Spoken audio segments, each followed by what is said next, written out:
Hello everyone, कैसे हो आप। स्वागत है आपका एक बार फिर से माय यूट्यूब चैनल में। आज हम पढ़ने जा रहे हैं क्लास 9 का चैप्टर नंबर 8, जिसका नाम है एक कुत्ता और एक मैना। इसके राइटर हैं हजारी प्रसाद द्विवेदी जी।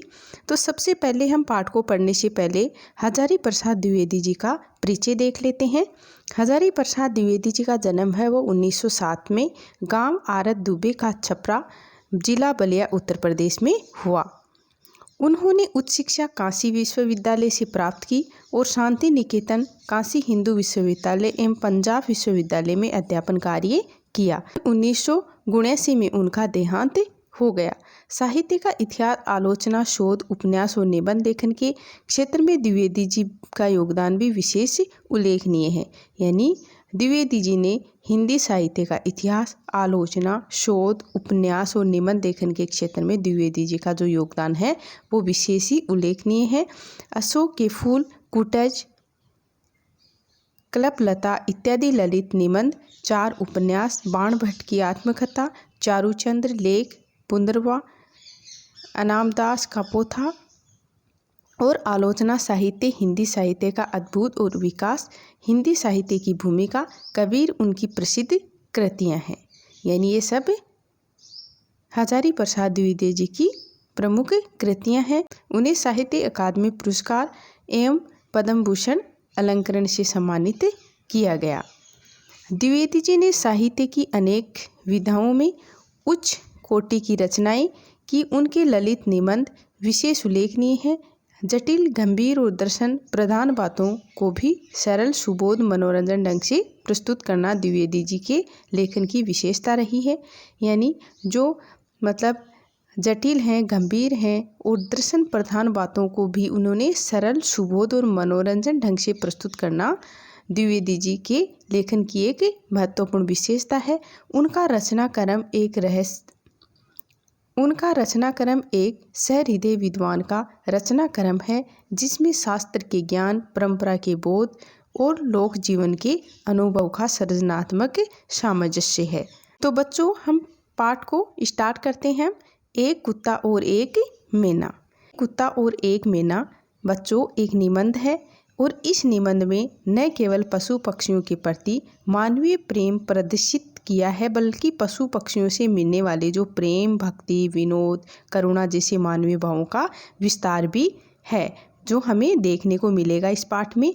और इसमें रविंद्रनाथ जी की जो कविताओं और उनसे जुड़ी हुई जो स्मृतियां हैं, उनके सहारे गुरुदेव की जो संवेदनशीलता है, आंतरिक विराटता और जो सहजता के जो चित्र हैं इसमें उकेरे गए हैं, हमें दिखाए गए हैं। जब हम पाठ को पढ़ेंगे तो हमारे सामने आएंगे। और पशु पक्षियों के जो संवेदनशील जीवन का भी इस निबंध में बहुत ही सूक्ष्म निरीक्षण है। उनका भी इस निबंध में अच्छे से चित्रण किया गया है। और यह निबंध सभी जीवों से प्रेम की प्रेरणा हमें देता है।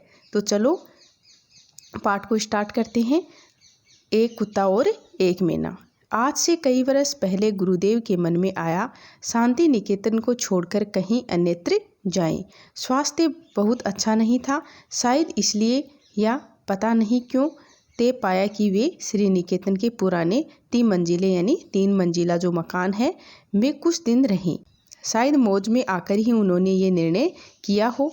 वे सबसे ऊपर के टीले में रहने लगे। टीले यानी जो तीसरी मंजिल का जो मकान है उसमें। उन दिनों ऊपर तक पहुंचने के लिए लोहे की चक्करदार सीढ़ियां थी और वृद्ध और क्षीण वपु रविंद्रनाथ के लिए उस पर चढ़ सकना असंभव था। फिर भी बड़ी कठिनाई से उन्हें वहां ले जाया जा सका।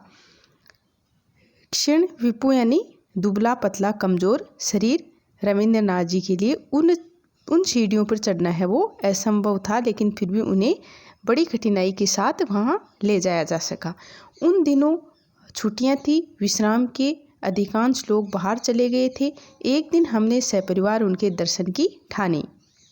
यानी कवि यहाँ बता रहे हैं कि उन दिन छुट्टियाँ चल रही थी और आश्रम के अधिकांश लोग हैं वो बाहर चले गए थे। तो हमने सपरिवार उनके दर्शन की ठानी। दर्शन को मैं जो यहाँ विशेष रूप से दर्शनीय बनाकर लिख रहा हूँ, उसका कारण यह है कि गुरुदेव के पास जब कभी मैं जाता था तो प्राय यह कहकर मुस्कुरा देते थे कि दर्शनार्थी है क्या। यानी जो रविंद्रनाथ टैगोर जी हैं, जब मतलब लेखक वहाँ जाते थे, हजारी प्रसाद द्विवेदी जी हैं, वो कह रहे हैं कि मैं मतलब यहाँ ये जो कुछ लिख रहा हूँ वो दर्शनीय बनाकर लिख रहा हूँ, कि जब भी मैं अपने गुरुदेव के पास जाता था तो वे मुझे ये कहकर मतलब मुस्कुरा देते थे कि दर्शनार्थी है क्या। शुरू में मैं उनसे ऐसी बांग्ला भाषा में बात करता था जो वस्तुतः हिंदी मुहावरों का अनुवाद हुआ करती थी। यानी मैं मतलब जिस भाषा में, जिस बांग्ला भाषा में बात करता था वो हिंदी मुहावरों का अनुवाद हुआ करती थी। किसी बाहर के अतिथि को जब मैं उनके पास ले जाता था तो कहा करता था, एक भद्र लोग अपनार दर्शने जने ऐसे छेन। ये बात हिंदी में जितनी प्रचलित है उतनी बांग्ला में नहीं है, इसलिए गुरुदेव जरा मुस्कुरा देते थे। बाद में मुझे मालूम हुआ कि मेरी ये भाषा बहुत अधिक पुस्तकीय है, यानी मतलब जो मैं जिस भाषा का प्रयोग कर रहा हूँ ये मतलब बहुत ही पुस्तकीय है, और गुरुदेव ने उस दर्शन शब्द को पकड़ लिया। इसलिए जब भी मैं असमय में पहुँच जाता था तो वे हंसकर पूछते थे कि दर्शनार्थी लेकर आए हो क्या। यहाँ यह दुख के साथ कह देना चाहता हूँ कि अपने देश के दर्शनार्थियों में कितने ही प्रगलन यानी वाचाल बोलने में संकोच न करने वाला होते थे, कि समय असमय, स्थान अस्थान, अवस्था अनवस्था की एकदम परवाह नहीं करते थे और रोकते रहते पर भी आ जाते थे। ऐसे दर्शनार्थियों से गुरुदेव कुछ भीत से रहते। अस्तु में मैं बाल बच्चों के एक दिन श्री निकेतन जा पहुंचा। कई दिनों से उन्हें देखा नहीं था, इसलिए श्री निकेतन में जा पहुंचा। गुरुदेव वहाँ बड़े आनंद में थे, अकेले रहते थे, भीड़ भाड़ उतनी नहीं होती थी जितनी शांति निकेतन में। जब हम लोग ऊपर गए तो गुरुदेव बाहर एक कुर्सी पर चुपचाप बैठे अस्तगामी सूर्य की ओर ध्यान स्तिमित नयनों से देख रहे थे। हम लोगों को देखकर मुस्कुराए, बच्चों से जरा छेड़छाड़ की, कुशल प्रश्न पूछे और फिर चुप हो रहे। ठीक उसी समय उनका कुत्ता धीरे धीरे ऊपर आया और उनके पैरों के पास खड़ा होकर पूंछ हिलाने लगा।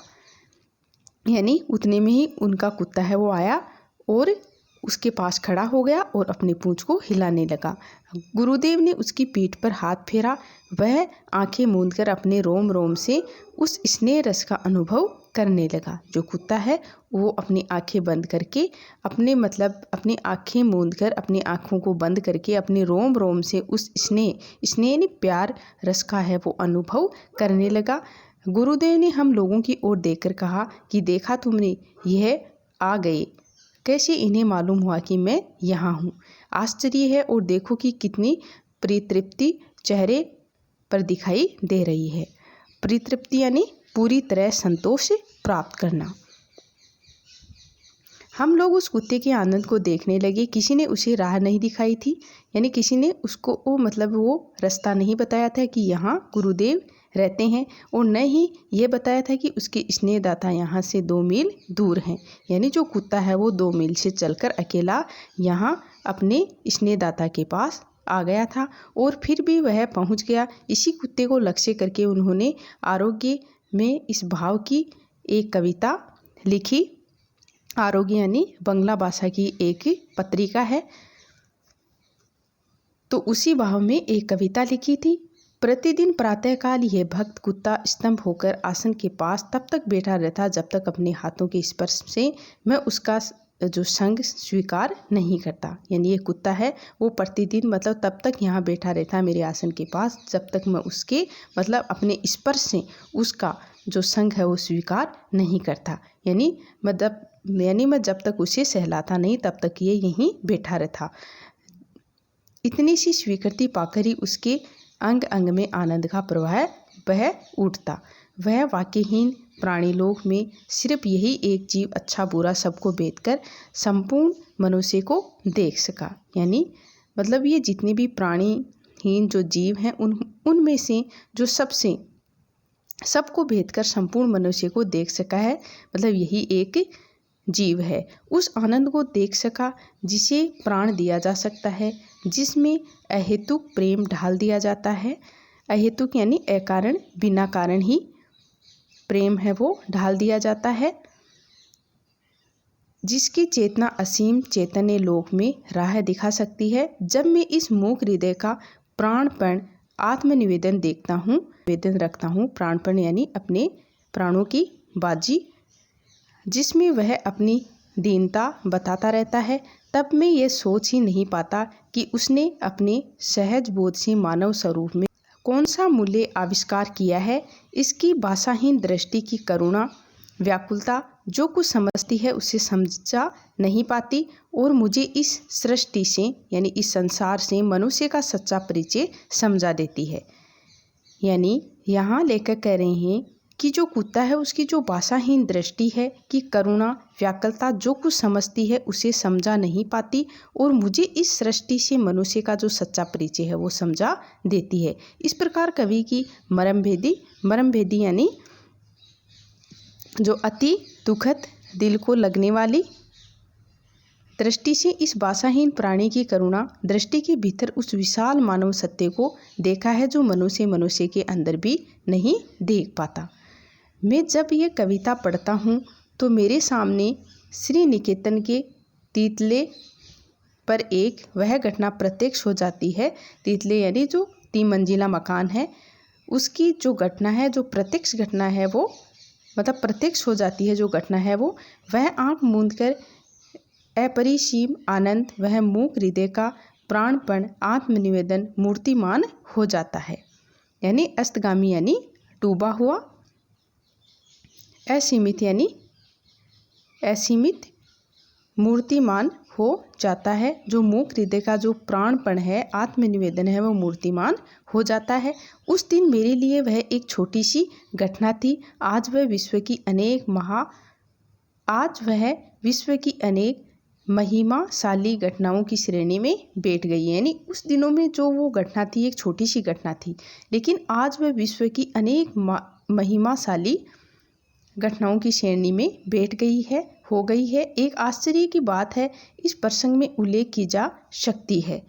जब गुरुदेव का चिताभस्म कोलकाता से आश्रम में लाया गया, उस समय भी न जाने किसी सहज बोध के बल पर वह कुत्ता आश्रम के द्वार पर आया और चिताभस्म के साथ अन्य आश्रमवासियों के साथ शांत गंभीर भाव से उत्तरायण तक गया।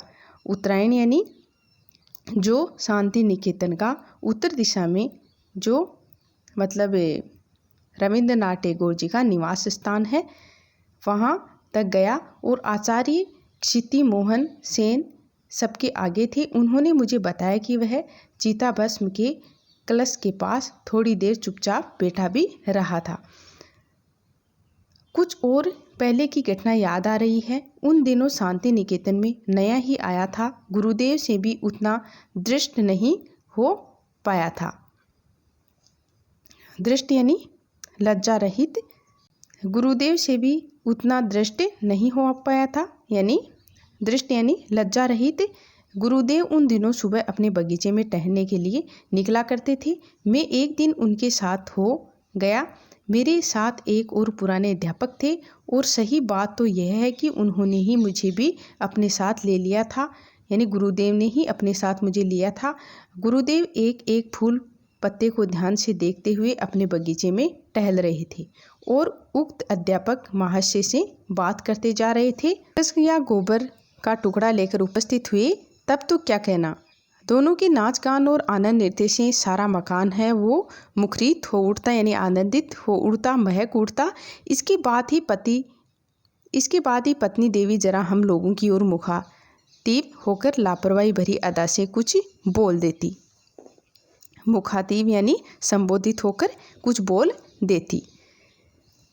पति देवता भी मानो मुस्कुराकर हमारी ओर देखते, कुछ रिमार्क करते और मुँह फेर लेते। पक्षियों की भाषा में तो नहीं जानता, पर मेरा निश्चित विश्वास है कि उनमें कुछ इस तरह की बातें हो जाया करती थी कि हम उनकी भाषा तो नहीं समझते, लेकिन मतलब मेरा विश्वास है कि उनमें भी कुछ इस तरह की बातें हैं हो जाया करती हैं। पत्नी, ये लोग यहाँ कैसे आ गए जी? पति, वो है बेचारे आ गए हैं, तो रह जाने दो, क्या कर लेंगे पत्नी, लेकिन फिर भी इनको इतना तो ख्याल होना चाहिए कि यहाँ हमारा प्राइवेट घर है। यानी दोनों आपस में बातें कर रहे हैं। पति आदमी जो है इतनी अक्ल कहाँ है। पत्नी जाने दो भी पति और क्या। सो इस प्रकार की मैना कभी करुण हो सकती है, ये मेरा विश्वास नहीं था। गुरुदेव की बात मैंने ध्यान से देखा तो मालूम हुआ कि सचमुच ही उसके मुख पर एक करुण भाव है। शायद यह विदुर पति था जो पिछली स्वयंवर सभा के युद्ध में आहत और परास्त हो गया था, या विधवा पत्नी है जो पहले बिड़ाल के आक्रमण के समय पति को खोकर युद्ध में ईशित चोट खाकर एकांत विहार कर रही है।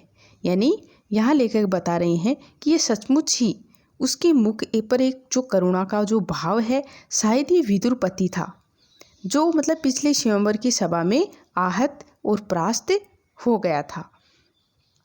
जो पिछली और जो ये पत्नी है, जो चिड़िया है, जो पिछले बिड़ाल के आक्रमण के समय पति को खोकर युद्ध में ईशित चोट खाकर एकांत विहार कर रही है। हाय, क्यों इसकी ऐसी दशा है, यानी इनकी ऐसी दशा क्यों है। शायद इसी मैना को लक्ष्य करके गुरुदेव ने बाद में एक कविता लिखी थी जिसके कुछ अंश का सार इस प्रकार है। उस मैना को क्या हो गया है, यही सोचता हूँ, क्यों वह दल से अलग होकर अकेली रहती है, यानी अपने समूह से अलग रहती है। पहले दिन देखा था सेमर के पेड़ के नीचे बगीचे में, जान पड़ा जैसे एक पैर से लंगड़ा रही हो। इसके बाद उसे रोज़ सवेरे देखता हूँ, संगीहीन होकर कीड़ों का शिकार करती फिरती है, चढ़ जाती है बरामदे में, नाच नाच कर चहल कदमी किया करती है, मुझसे जरा भी नहीं डरती। क्यों है ऐसी दशा इसकी, यानी इस चिड़िया की ऐसी दशा क्यों है। समाज के किस दंड पर उसे निर्वासन मिला है। निर्वासन यानी देश से निकाल दिया गया है। मतलब समाज के ऐसा कौन सा दंड है जो इसे निर्वासन मिला है। दल के किस अविचार पर उसने मान किया है। कुछ ही दूरी पर और मैनाएं बक झक कर रही हैं, घास पर उछल कूद रही हैं, उड़ती फिरती हैं शीर्ष वृक्ष की शाखाओं पर। इस बेचारी को ऐसा कुछ भी शौक नहीं, इसके जीवन में कहाँ गांठ पड़ी है, यह सोच रहा हूँ। सवेरे की धूप में मानो सहज मन से आहार चुगती हुई जड़े हुए पत्तों पर कूदती फिरती है सारा दिन। किसी के ऊपर इसका कुछ अभियोग है, अभियोग यानी आरोप। यह बात बिल्कुल नहीं जान पड़ती, इसकी चाल में वैराग्य का गर्व भी तो नहीं है, दो आग सी जलती आंखें भी तो नहीं दिखती, इत्यादि। यानी कवि यहाँ जो कविता लिखते हुए कह रहे हैं कि ये बात बिल्कुल नहीं जान पड़ती कि इसकी चाल में वैराग्य का गर्व भी तो नहीं है, और दो आग सी जलती हुई जो इनकी आंखें हैं वो भी नहीं दिखती। जब मैं इस कविता को पढ़ता हूँ तो उस मैना की करुण मूर्ति अत्यंत साफ होकर मेरे सामने आ जाती है। कवि कह रहे हैं कि जब मैं इस कविता को पढ़ता हूँ तो जो मैना की जो करुणा मूर्ति है वो अत्यंत साफ एकदम क्लीन होकर मेरे सामने आ जाती है। कैसे मैंने उसे देखकर भी नहीं देखा, और किस प्रकार कवि की आंखें उस बेचारी के मर्म स्थल तक पहुंच गई, सोचता हूँ तो हैरान हो रहता हूँ। एक दिन में मैना उड़ गई, सायकाल कवि ने उसे नहीं देखा, यानी सायकाल ने शाम के टाइम उसे नहीं देखा जब वह अकेले जाया करती है। उस डाल के कोने में जब झिंगूर अंधकार में झनकारता रहता है, जब हवा में बांस के पत्ते झरझराते रहते हैं, पेड़ों की फांक से फुकारा करता है, नींद तोड़ने वाला संध्या तारा कितना करुण है, इसका गायब हो जाना। यानी यहाँ कवि बता रहे हैं कि जब सायकाल के समय कवि ने उसे नहीं देखा, जब वह अकेले जाया करती थी उस डाल के कोने में, जब झिंगूर अंधकार यानी अंधेरा छाया हुआ है जो झनकारता रहता है, और जब हवा में बांस के जो पत्ते हैं वो झरझराते रहते हैं, पेड़ों की फांक से पुकारा करता है, और नींद तोड़ने वाला जो संध्या तारा है वो कितना करुण है, इसका गायब हो जाना। तो बच्चों, इस पाठ को पढ़ने के बाद, इस निबंध का अध्ययन करने के बाद न केवल हमें पशु पक्षियों के प्रति हमारी जो मानवीय जो प्रेम है वो प्रदर्शित हुआ है, बल्कि जो पशु पक्षी हैं उनसे मिलने वाले प्रेम और करुणा जैसे जो मानवीय भाव हैं उनका भी विस्तार इसमें हमें देखने को मिला है। तो इसमें रविंद्रनाथ जी की जो कविताएं हैं उनमें उनसे जुड़ी हुई जो स्मृतियां हैं, उनके सहारे जो गुरुदेव जी हैं, उनकी संवेदनशीलता, आंतरिक विराटता का सहज चित्रण हमें यहाँ इस निबंध में देखने को मिला है, जो जीवन का भी बहुत ही सूक्ष्म निरीक्षण है। और यह निबंध है वो सभी जीवों के प्रति हमें प्रेम की प्रेरणा देता है। तो बच्चों, अगर आपको मेरा ये वीडियो अच्छा लगा हो तो प्लीज़ लाइक, शेयर, सब्सक्राइब जरूर करें। थैंक यू बच्चों।